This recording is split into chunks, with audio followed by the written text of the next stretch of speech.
বাসন্তী হাইওয়ের মিনাখা থানার কাছেই রাজ্যপালের গাড়ির সামনে বিক্ষোভ দেখালেন এলাকার সাধারণ মানুষ থেকে শুরু করে তৃণমূলের কর্মীরা। সোমবার সকাল 10:30 নাগাদ এই বিক্ষোভ দেখান তারা।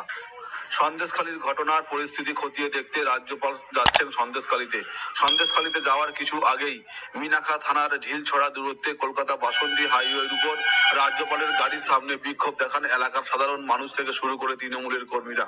100 দিনের প্রকল্পে টাকা দিতে হবে, কেন্দ্রীয় আবাস যোজনা প্রকল্পের টাকা দিতে হবে ও রান্নার গ্যাসে জ্বালানি তেলের মূল্য কমাতে হবে, এমনটাই দাবি তুলে নানান ফেস্টুন প্লাকার্ড দিয়ে এলাকার মহিলা থেকে শুরু করে তৃণমূলের কর্মীরা রাজ্যপালের গাড়ির সামনে বিক্ষোভ দেখান।